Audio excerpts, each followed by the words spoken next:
Oh, hello. So it's fight day, as you know, UFC Vegas 78 coming our way tonight, headlined by Rafael dos Anjos against Vicente Luque. That's a fun fight, actually. That's a really fun fight. I am Burt Green, and these are my terrible bets. These are my favourite betting lines from across the card. Just, I like to put down some small stakes bets, keeping the odds long and the bets absolutely terrible. Let me know what your parlays are. I believe that's the American term for accumulator. Look, if you're in the UK, send me your accumulators. If you're in America, send me your parlays.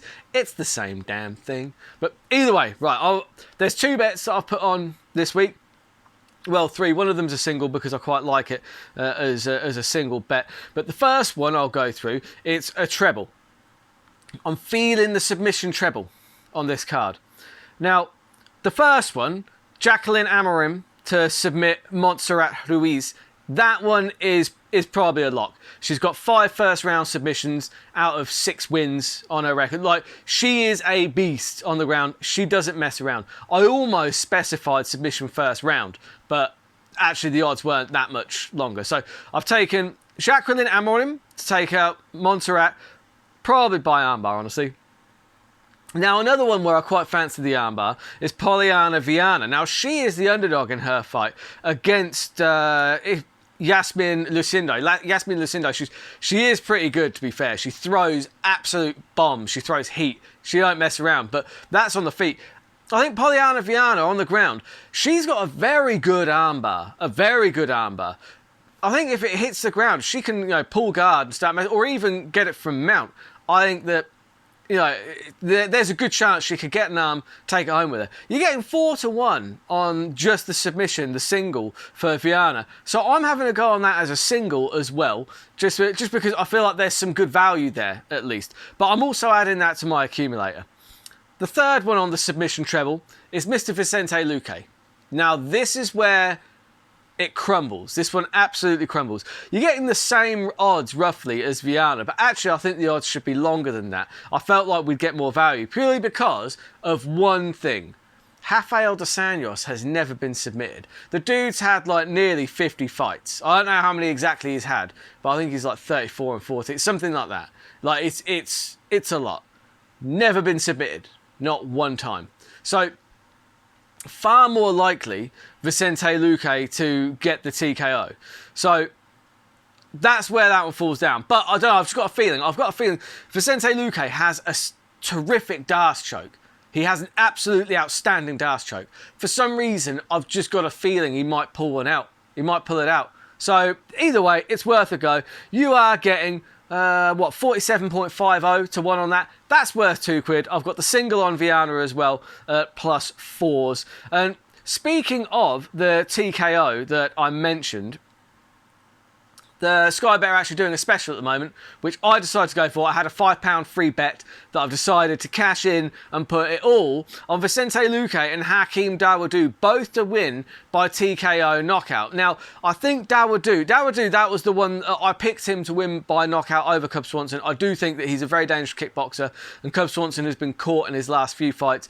Swanson's not getting any younger. Don't get me wrong, Swanson could easily pull out a win there. Like, I'm not counting him out because the guy is an absolute stud. But Dawodu's also an absolute stud, and he's got a very heavy Muay Thai style, and we've seen Swanson stopped with those kind of, but the good kickboxers, your Giga Chikadzes, those kind of guys have been stopping Cub Swanson as of late.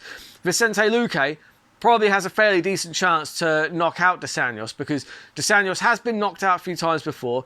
Vicente Luque is going to be the bigger, more physical guy. He does throw with a lot of power. So I think that actually the double on the TKO knockout, you're getting 11-1 on that. That's a boosted special. The reason they boost them is because often they don't come off. But for me, I think that there's actually some good value in that bet. So I've gone with a £5 free bet on that one because why the hell not? It's a pretty good use of a free bet. So now it is time for my MMA scratch card. This is just a scratch card, win-loss down the entire card. And it's like playing a scratch-off lottery ticket, only you get to watch people punch each other in the face as you're doing it. So it's way better, in pretty much every respect. Last week, I only hit 50% of these, so that was absolutely awful. I'm used to hitting around 80% on on these scratch cards. Last week was a pretty bad one. Let's see if I get better or worse this week. So, I'm taking Luana Santos to take out Juliana Miller. I'm taking Damon Blackshear to take out Jose Johnson. I'm taking out Jacqueline Amorim to take on Montserrat Ruiz. Taking Martin Bidet to take out Josh Prison purely because he is younger and he only has one loss on his record. That one's a coin toss, so it could go either way. I'm taking Isaac Dulgarian, the West Coast chopper. I like him. He's the underdog in that one. I'm going to take him to beat Francis Marshall. Terence McKinney, I like to beat Mike Breeden. I like Marcus McGee to take out JP Bice. So do the bookies as well, apparently. He's a heavy favourite. Jamie Pickett, I've got him to beat Josh Friend. Now, I might have missed something here because he is a heavy underdog. I know that Friend is good. He's got those long arms and can grab chokes, but I like Pickett. He's physical, he's athletic, he throws with power. I don't know, I do quite like him in that one, but that was before I picked Pickett before I saw the odds, and he's a 3-1 underdog. So I think I've missed something there, haven't I? Because the bookies are rarely wrong. I don't know what I'm talking about. The bookies sadly do. So that's going to throw this one way out of whack. Tafon Shukwi, I'm going to take him to beat AJ Dobson. I think that's a fairly safe one. Khalil Roundtree to beat Dorcas. I think he's just more versatile on the feet. Not necessarily on the ground, but on the feet, I do think he has way more weapons to get it done. Hakeem Dawodu to take out Cub Swanson, as I alluded to earlier, and Vicente Luque to take out Rafael dos Anjos, but don't count out the old veteran, the wily veteran Rafael dos Anjos, because he's good everywhere and he's more than capable of winning, but I think that Vicente Luque is going to be too big, too physical in that one. So, you put all those together, and it's an awful bet because you're not even getting good odds. It's only 584.56 to 1. So I've had to put £2 on that to even make it worthwhile. So on fight night, when all those fights are finished, I'm going to have lost £2, which is, but we'll see just how many I get right, how many I get wrong. Let me know in the comments who you're betting on. As always, hit subscribe, hit the bell notification because I do videos like this every week. It's a good time. We have a good laugh here. It's fun. Let me know in the comments who you're betting on. And until next time, keep all those odds long and those bets terrible.